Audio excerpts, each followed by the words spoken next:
Welcome to Blood, Guts, and Booze. I'm Olivia. And I'm Kendrah, and this is a comedy podcast here to frighten you and make you question the world that we live in. So sit back with your favorite snacks and let's dive into this. Listener discretion is advised, as these podcasts are not for the faint of heart, nor are they PG. Alright, boys and girls, today's episode is going to be a little bit different than usual. Olivia and I will be doing a single case together.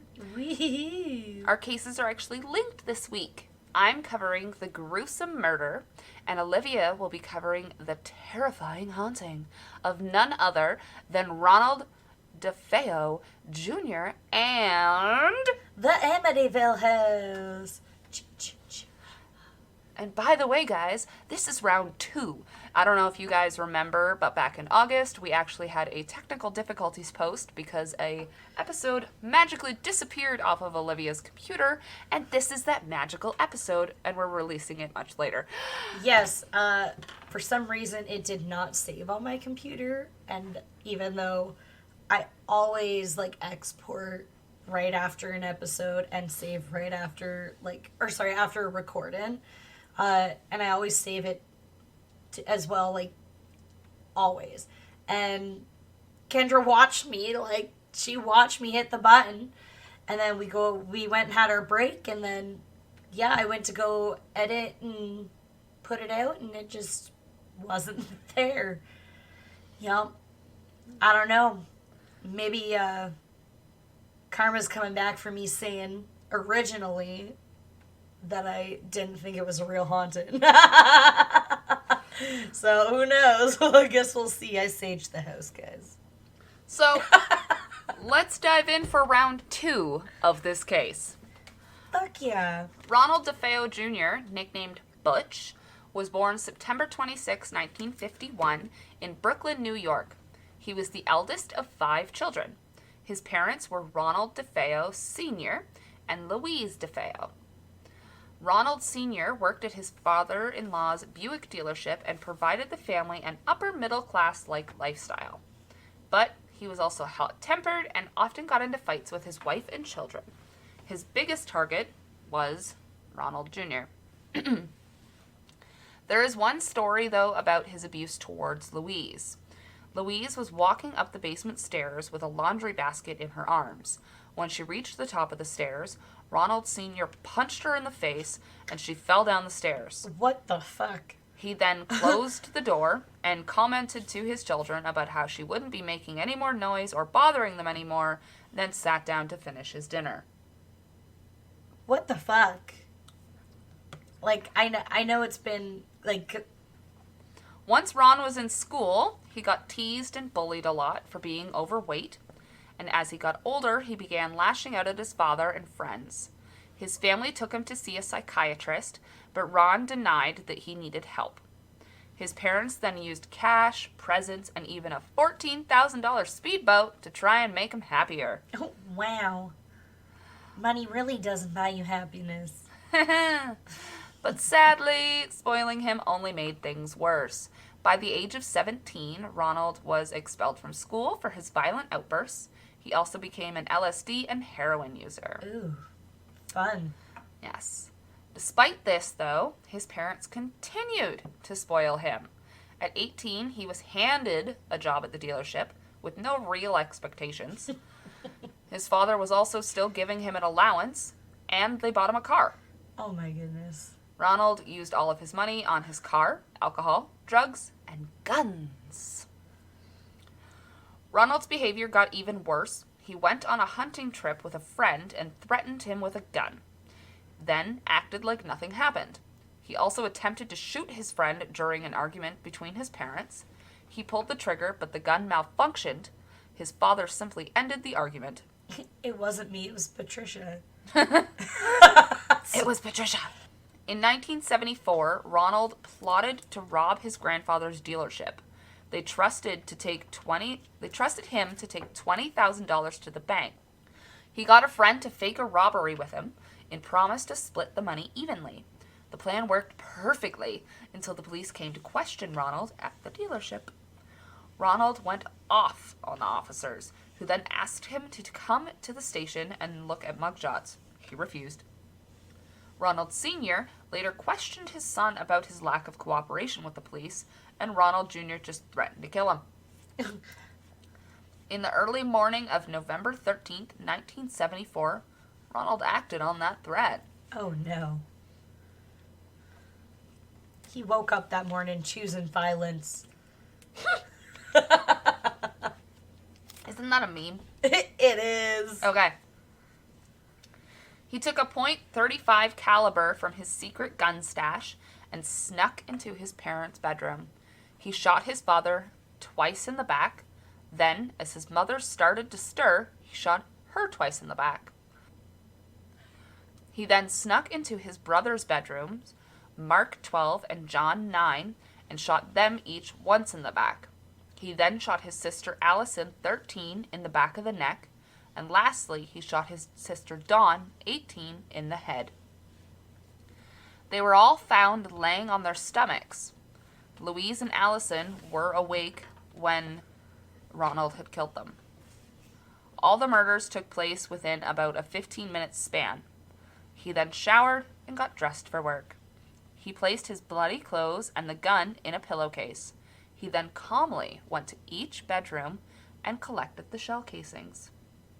He then drove to Brooklyn and tossed it into a storm drain on his way to work, arriving at 6 a.m. It's fine. Everything's fine. I'm good. When he got to work, he called home, pretending to not know why his father hadn't shown up for work. He had left work around noon, saying that he was bored, but another source also said that he claimed that he just wasn't feeling good.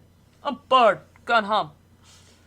And he went to go hang out with some friends. He kept telling them that he just couldn't seem to reach anybody at home that day. It's so odd. I don't know why I can't get a hold of my dad. I don't know why he didn't show up for work today. I don't know why my dead family is not answering the phone. Yeah. When he got home, he broke in through the back window, later claiming that he had forgotten his keys. He claimed that he was so drunk and high before he got home that he had forgotten what had happened and freaked out when he found his family. Then, at around 6:30 p.m., he went to a bar screaming about how his family had been shot. My family's been shot. Oh my God. Can you give this boy an Oscar? His friends came to the house and contacted the police. Another weird thing is that he stood outside while all of his friends went inside. When police arrived, they asked Ron if he could think of anyone who would want to hurt his family. He made up a story about a mafia hitman who had done past business with him by the name of Louise Fellini. He then told the police that he had stayed up late watching TV and since he couldn't sleep, left early for work. He told them that he believed that his family was alive when he left home, and he then told them about his whereabouts throughout the day. Police placed Ronald in protective custody while they searched for the suspect. Things quickly unfolded as police began to search the home. They found an empty .35 caliber box in Ronald's room, and since the family was all still in their pajamas, determined that the murder had happened early in the morning, placing Ronald at home during the time of the murders. Oh, he fucked up. Lewis had an alibi and was out of town when the murders happened.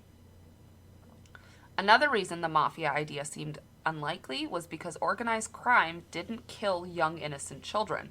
It was a cardinal sin. That's interesting. Yes. His story changed. He claimed that he was in the basement and heard muffled noises and chased someone out of the front door. Then again, his entire story changed. He then claimed that Lewis had showed up early in the morning and put a gun to his head. Then Lewis and an accomplice dragged Ronald from room to room while they murdered his family. Finally, after more questioning, Ronald confessed. He said, quote, "Once I started, I just couldn't stop. It went so fast." While being interviewed, he allegedly showed a lot of hate for his family. He stated that his brothers were, quote, "pigs in the bedroom," and he called Dawn a fucking bitch. He clearly hated his father and held a lot of resentment towards his mother for allowing the abuse towards him to go on for so long. Ronald also told police where to find the pillowcase of evidence and the gun. Ronald's trial began on October 14th, 1975. His lawyer attempted an insanity plea, and Ronald told jurors that he heard voices that told him to kill his family. Ooh, the voices made me do it. Mm-hmm. It wasn't me, it was Patricia again. One psychiatrist diagnosed him with dissociative disorder, which is basically split personality disorder, if anyone doesn't know of the new term for it. Another proved that he had actually had antisocial personality disorder, which meant that he was aware of his actions. On November 21st, 1975, Ronald DeFeo Jr. was found guilty of 6 counts of second-degree murder. He was sentenced to 6 consecutive life sentences. Every appeal that he made was denied. He has made several different stories of what happened that night. In one of his other crazy-ass stories, his sister Dawn killed everyone, and he killed her because of it. In another story, Dawn apparently killed their father, and then his mother killed all of the siblings, and then he killed his mother. There are several others, if you guys want to look them up. Like this, he just made up every possible story that he could, but eventually he just kept saying that a lot of it involved Dawn. And that Dawn had killed the entire family because she wanted to elope with her boyfriend, and her family wouldn't approve. Ronald DeFeo Jr. died on March 12th this year at 69 years old. His cause of death has not been released. Now I have some trivia for you guys. And I actually added more to this case and to my trivia since we recorded it the first time. So Olivia's reactions are actually a little bit more genuine. So 1, no silencer was used. His entire family was face down as if they did not wake up. But the talk screens came back clean for sedatives. Not a single neighbor heard the gunshots. Even the one teenager 2 houses away who was awake said he only heard a dog barking and whining. And the one show that I watched on this basically said that the gun that he used, it's like a deafeningly loud gun. Yeah, like, well, shotguns they're like chick-chick-poo, chick-chick-poo, Yeah. right? Like they are not a quiet weapon, that's for sure. The motive for the murders is still actually unclear, but it's believed that he did it to collect his father's insurance money. Ronald later claimed that the insanity plea was just a con that his lawyer was trying to pull to get book and movie deals. Then, when Ron was released in a couple years, he would be able to cash in on the con. One of the officers that discovered the bodies said he couldn't sleep for months. Ronald Jr.'s favorite drink was Scotch on the rocks. There was a juror that was unsure if he was guilty or not. Then she learned that the family dog hated Ronald Jr. and that he had placed the dog in the shed before committing the murders. This convinced her that he had done it because he had premeditated it. I have 2 quotes from him. "As far as I'm concerned, I got to them before they got to me." Another quote, "Why would I feel bad about what happened?" Interesting. Yeah. And it'll be even more interesting when we do my case, knowing that he had placed the dog in the shed before he committed the murders. Yep. Which I'll bring up when the time comes. All right. So now let us hear the continuation of this story, which is probably more what people know versus what more people probably know your half of it than my half of it, I think. I do feel that people know Amityville more for the haunting than the murders, which is actually pretty sad because there was an entire family that Was massacred. I was going to say, it just got massacred. Like, and especially because they still don't know why he did it. They say it was for the insurance money, but really, was it? Because he seems to have a pretty big grudge against most of his family, especially Don and his dad. The one show I watched too, it's called Very Scary People, and Donnie Wahlberg actually hosts it. And basically, from what I got from it, this dude loved to be on the camera. Like, every interview, he was just, like, milking it and being like, yeah, I'll talk to anybody and everybody. Interview me. I'll talk about this all day. Mm-hmm. So, I don't know. It seemed very sketch. Mm-hmm. Anyways, so I'm going to sit back and listen to you now. So, the house that the murders had happened in, the DeFeo home, was built in 1925 at 112 Ocean Avenue, Amityville, Long Island, New York. It's now no longer that address. It's been changed for the current owner's privacy. Mm-hmm. With a gorgeous waterfront, this house was built in a 3-story Dutch style, 5-bedroom, 3.5 bathroom house with a full basement, boathouse, and a pool. If you look it up, it's actually very pretty. It is. It always looks so much bigger in the movie than it's actually like fairly small. It looks still a lot very bigger. Overwhelming. Yeah, it is. It is, but it looks smaller than 5 bedrooms, 3.5 bathrooms. I think my favorite part is the sign out front that said High Hopes. There were claims of paranormal activity that had come before Ronald DeFeo had even murdered his family. Oh, DeFeo, sorry. People think that Ronald DeFeo was possessed or influenced by an evil entity. He would wake up at 3:15 every morning.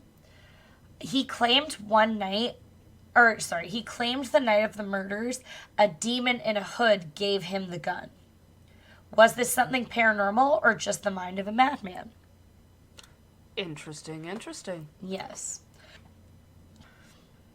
13 months after the mass murder had happened within the Amityville home, the Lutz family moved in December 18th in 1975 with high hopes of a new, fresh start. Ha ha ha, that's so funny. They purchased this massively beautiful house at a reduced price of $80,000. I wish I could buy a house for $80,000. Right? That's not even a plot of land in Ontario. That's not even a shed.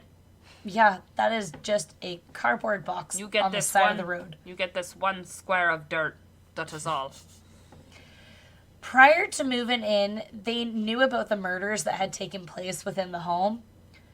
And they also knew that every item in the house was still there from the night of the murders. They actually paid extra to keep the furniture. Yeah, that's weird. Although I can't say I probably wouldn't do the same thing. I'd be like, murder house? Okay, leave the furniture. Although, I got an EMF detector. It's all good.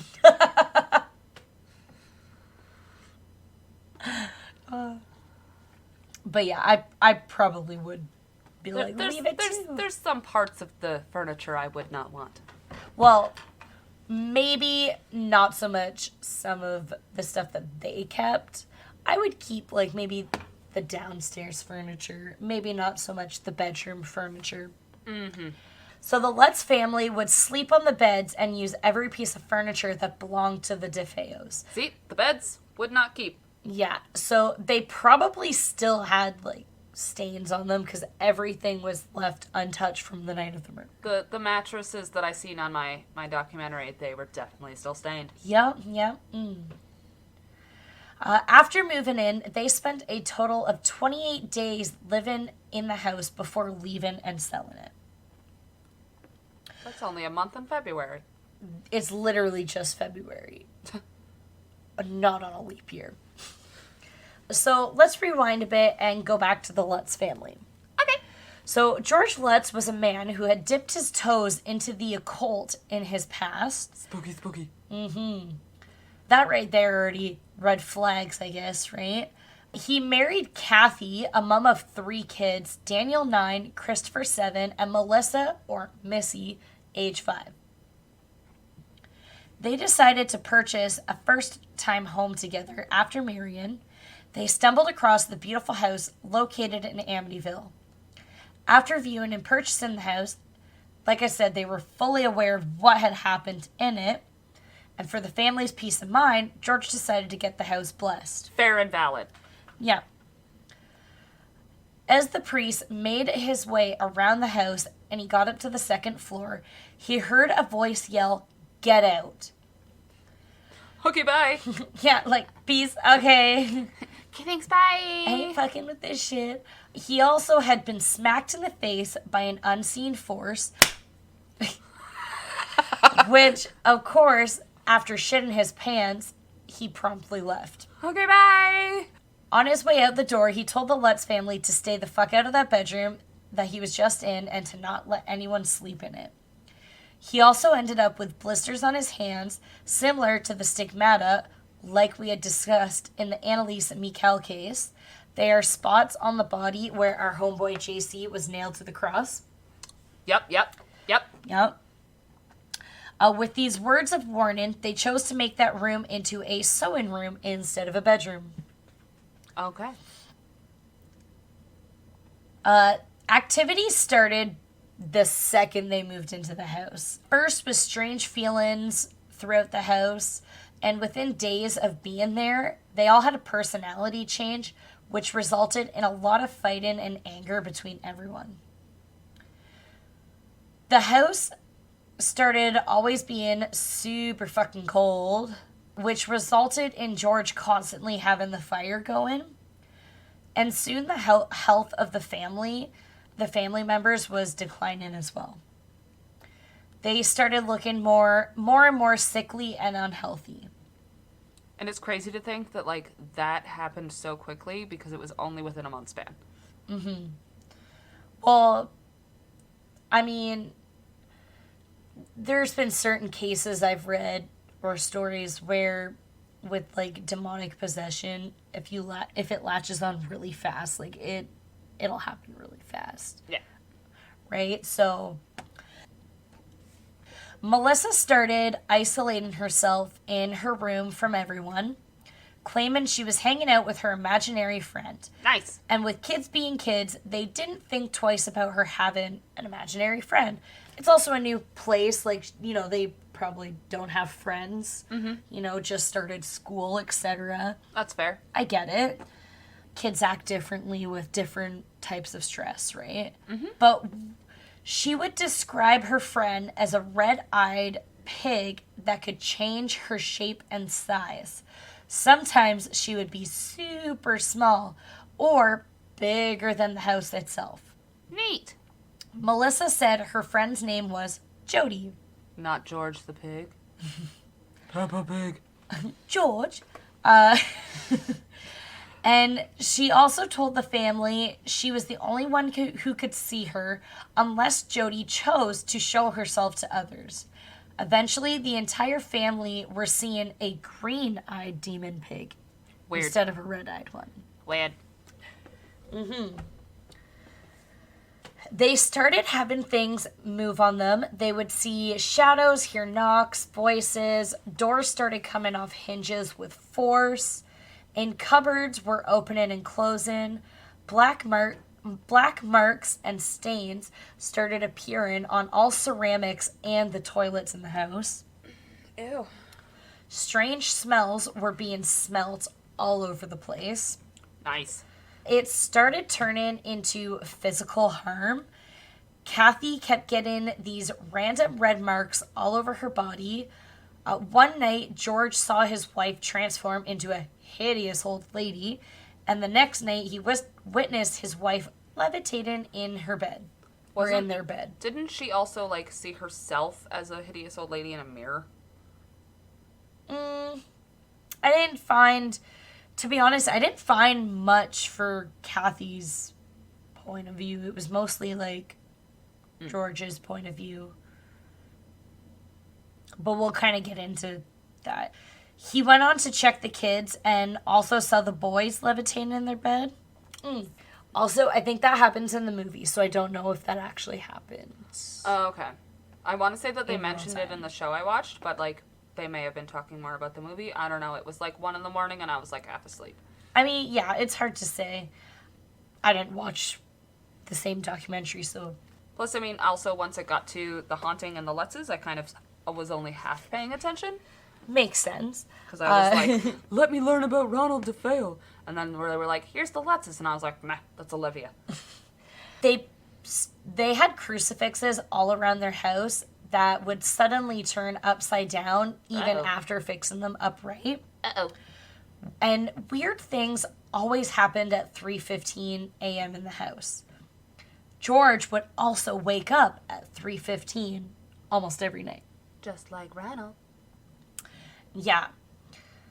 Soon they would see full body apparitions and they were experiencing nightmares. George would go into angry outbursts with the family members.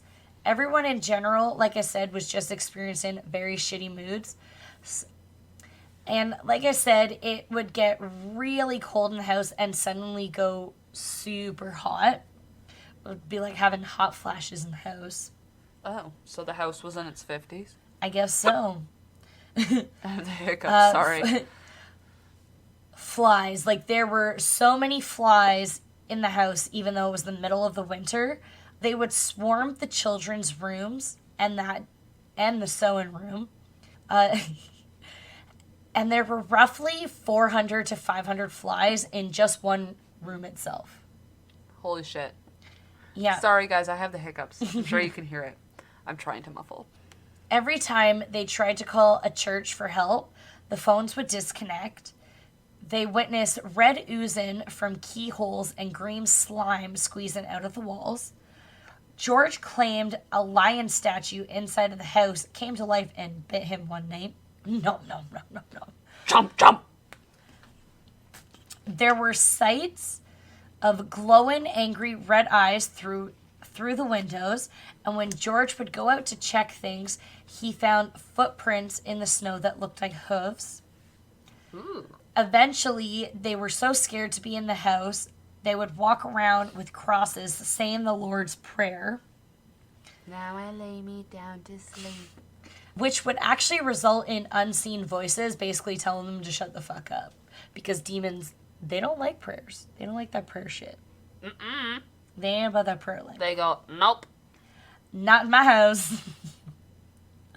When Stephen Kaplan, a paranormal investigator / parapsychologist, came to the house at the Lutz request, after his experience in the house, he actually didn't believe any of what they said was real, which ended up in a conflict between them due to Kaplan saying he would call the Lutz out for fraud if he didn't find anything or continue to find anything. The last night in the house was so terrifying that they left and actually never came back to the house. Eep. So loud bangs and marching were heard around the house, and during this night, it said George was in a trance and tried to attack them all. The Lutz left the house January 14th, 28 days after purchasing. Minor accounts of activity were reported after they left, but all paranormal activity has basically ceased to exist. Here's Johnny. So the Warrens actually came to investigate. Ooh, the Warrens. Yes.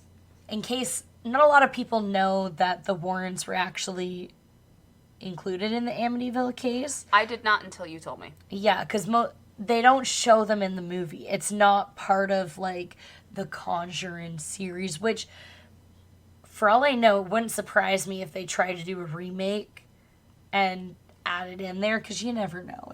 It's the Warren stuff, right? I love them. I think they're great. Yeah. Those movies are great. 20 days after the Lutz left the house, the Warrens came in to investigate. The Lutz refused to show up at the house during the investigation. Fair. So Ed was pushed by an unseen force in the basement. Hey, that kind of reminds me, too, now that we're talking about it, it kind of goes along with the whole George, or not George, because that's the Lutz dad, Ronald Sr. pushing his wife down the stairs. Yeah, maybe that's Kind of thing. residual energy almost. Mm-hmm. Lorraine said that there were strong demonic spirits in the house and had visions of the murder that had taken place. That would suck. That would be really hard to see. Mm-hmm. They left a camera at the bottom of the stairs taking pictures every 5 minutes. And to their surprise, in one of the photos, it looks like a young child, possibly a boy, with glowing eyes hanging out on the second floor of the picture. Oh. Skeptics actually think that the picture is fake and that it's just one of the men working for the Warrens. Of course. But the Warrens made a public statement claiming this was one of the most haunted locations they've ever investigated. They did find out that the land was owned by a man named John Ketchum. Gotta catch 'em all. Pokemon. Pokemon. Who back in 1924 practiced black magic on the property before the house was built. When he passed, his last wish was that he was to be buried on the property, which still, his remains still are there to this day. There's got to be some sort of like way, like how do you like? Can you dig up a body that's on your property to like get rid of it, or like how does that work? I don't know. Like I feel like I should be able to dig up the body and get rid of it, but like, or like call the city or something and be like, yo, there's a What dead are the person. bylaws about this or whatever? There's got to be right? some sort of bylaw. There, That's yeah, weird. there's got to be a bylaw. That's weird. It was also found that a few hundred years before the house was built, a Native American tribe called Shinnecock lived on the land, and the community would use that particular location as a asylum of sorts for their mentally ill and deadly sick people. Huh. These people were basically left for dead in the asylum by their people. Aw. If I actually got that wrong, please let me know. It was just what I had found in a link that I'll be posting on the blog. So I apologize if that was wrong.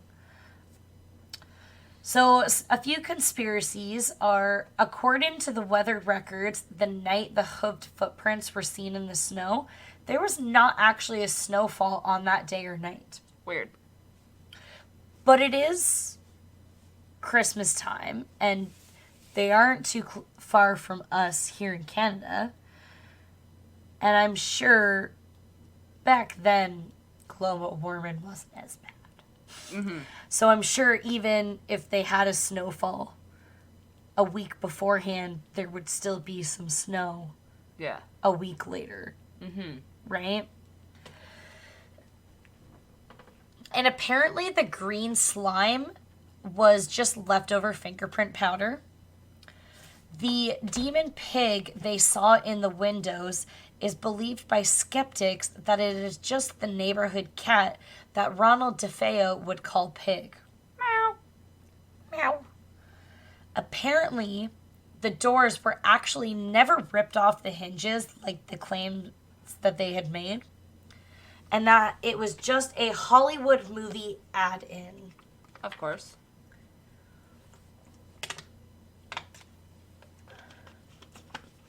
A man named William Weber went over one evening to drink with George in the early morning, and in the early morning, while drunk, they were discussing a story of a haunting in the house. And I can't remember if we discussed in your case or not. William Weber is the defense attorney for Ronald DeFeo. I actually never mentioned his name. Well, there we go. Fun fact. So that's a little suspicious, right? Don't be suspicious. Don't be suspicious. He made claims that they fabricated the entire thing in an interview on A Current Affair in 1988 and said the entire thing was a hoax. That the story was not only inspired from the recent Exorcist film and book that had just been released, They had used the demon element from Ronald DeFeo's defense. Like I had said earlier, there was a demon in a hood that gave him the gun. Mm-hmm. Waking up at 3:15 in the morning, and the voices in his head telling him to do it. But weird thing is that Ronald DeFeo actually admitted later on that the fact that he was possessed by a demon didn't come until after the Lutz claim, and that they actually tried to use it to get a second insanity plea. Mm-hmm. Weird. Yeah, the whole thing's just real sketch. It's all twisted and twirly and messed up. Mm-hmm. Wibbly wobbly, timely wimely bullshit. Topsy-turvy. A lot of people believe his statement to be true, as George Lutz's business was going downhill, and the only way he could gain quick money was to exaggerate a story of a haunting within his home. The Lutz denied those statements and admitted to their entire experience being real until the day they had both passed away. Huh. Now, the family, George and Kathy actually divorced in 1988, and Kathy passed away August 17th of 2004. George passed on May 6th of 2006. The oldest child, Daniel, who was 9 at the time, actually admitted to being thrown upstairs, which also goes back to DeFeo Sr. punching his wife down the stairs. Downstairs, that could be, again, residual energy. Mm-hmm. A lot of flinging of people, I guess. Yeah. And having his bed fly up against the ceiling. He made a statement that even though things happened, that he is sure the haunting started due to George Lutz's interest in the occult. Fair. He also said George would try to conjure up spirits while being in the home. Moron. Which is already just like a bad concoction of Can't fix badness. stupid. He was disgusted with what George put their family through. And Christopher, who was 7 at the time, said the book and movie stretched out the events a bit. And some of the incidents that took place were outlandish due to George's obsession with the occult. He always thought they were being sold out and just used for money. He made claims that George was actually a showman. The boys also admitted that 3 of the main stories that had been told are not accurate at all. And Chris was pointing fingers at George since day one, saying the whole thing was just for money. So we're going to discuss a little bit of pop culture.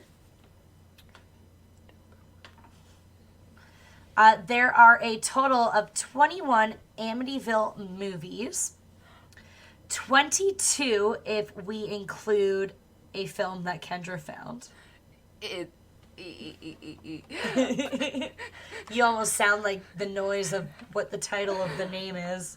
I don't remember the title of it, but Amityville Vibrator. Yeah, I think it was like that. But yeah, it's basically about a haunted vibrator or possessed vibrator. It's a horror porn, basically. Yeah, there's a horror porn. Yeah. There is a book made by Jay Anson, and it was turned into a movie in 1979. I, for some reason, did not get the name of it, but I'm going to assume it's like Amityville Horror or something. The same name as the movie. The Amityville Horror. Yeah.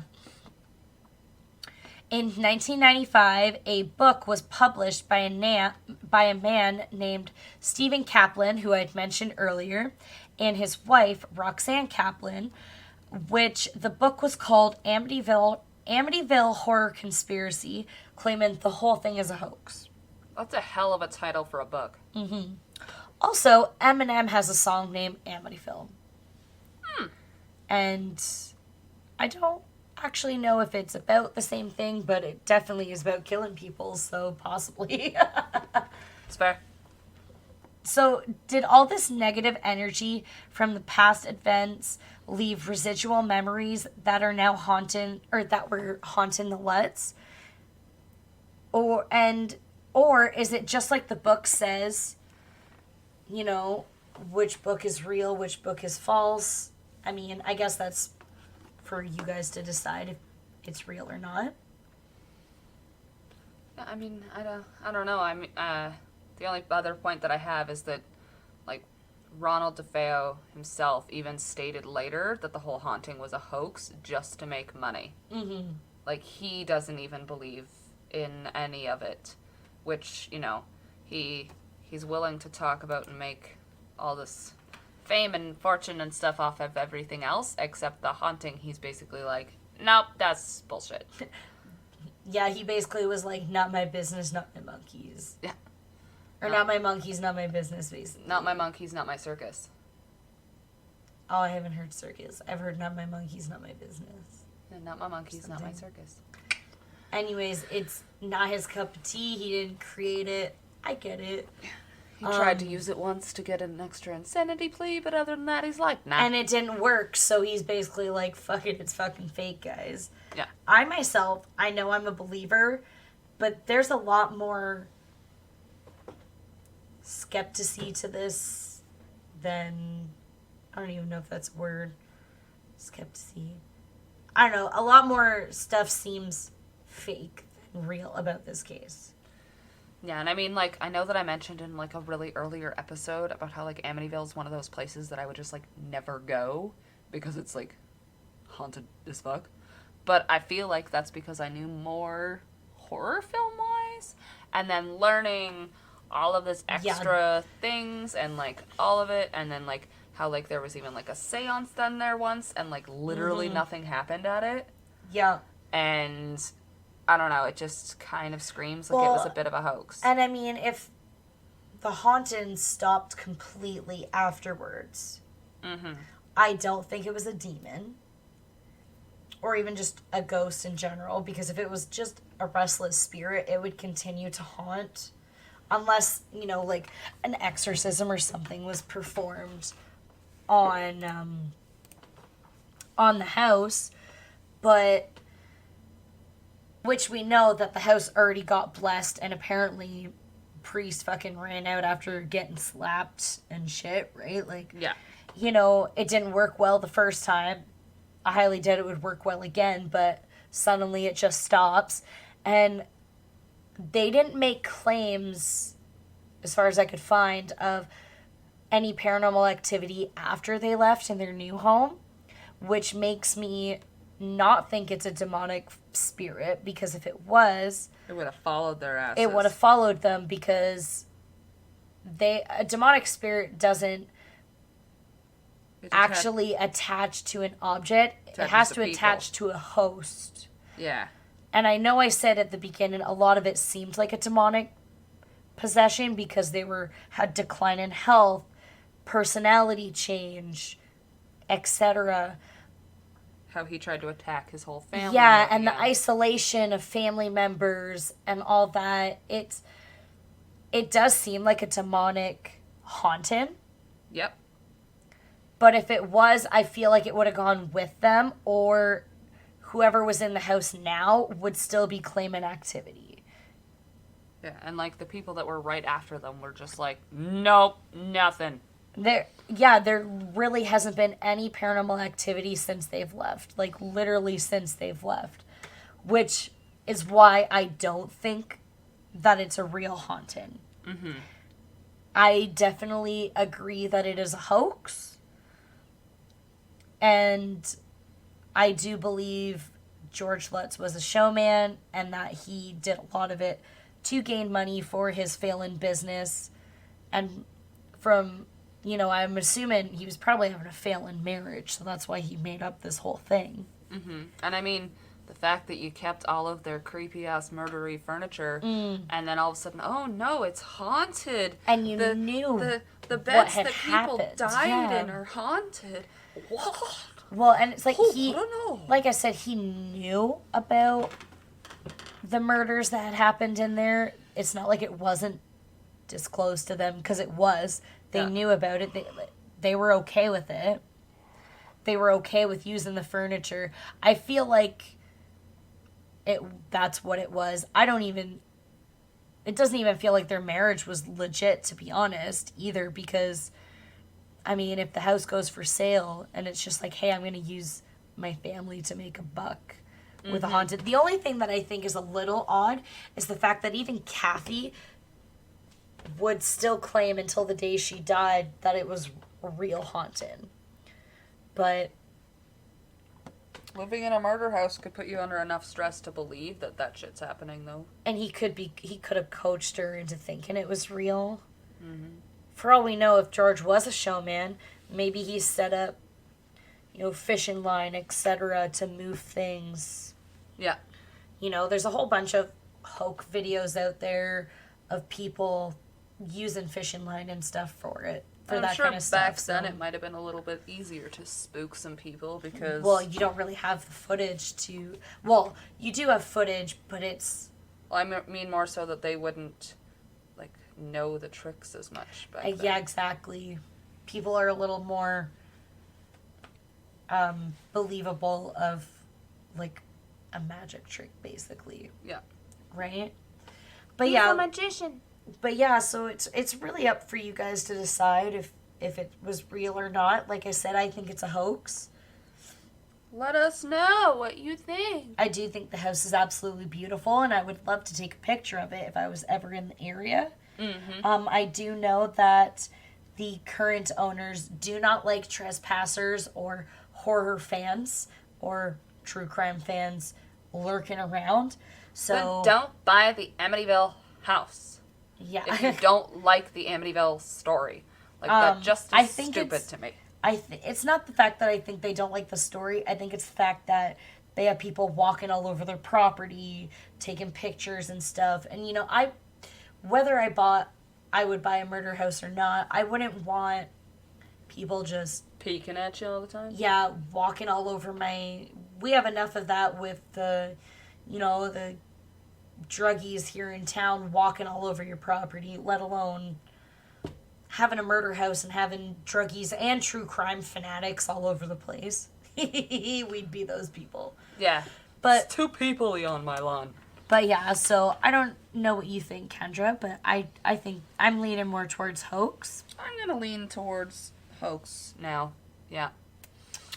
Yeah, because, I mean, seeing the Hollywood version versus hearing what actually happened, I felt like it did change my opinion. Because I used to think it was one of the most haunted places ever.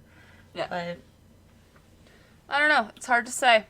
I'm a little stuck 60-40, I think. I'd say, correction, 70-30. All right. And I'm a believer, a full believer, so... And I'm still taking more of the skeptic side on this. Well, anyways, that is it for our second episode of this. A second attempt at doing this for you. I hope that you all enjoyed this week, and we hope you liked the combined episode. If you did, let us know. We'll do more of these. We'll do more of them, because there's a few other types of cases that we can do that are true crime and haunted related. Mm-hmm. It doesn't even have to be like a special bonus or anything like we've been putting out. We just like doing the combined episodes because we think they're fun. Yeah, and we thought we'd give you something different because we're always trying to, make sure that we're giving little bits of different content. Variety. Of good variety. Yeah. Like a damn variety store. Yeah. Anyways, we love you. And thank you for listening. Yeah. Stay tuned till next week. Yeah. We'll talk then, guys. Bye-bye. Bye.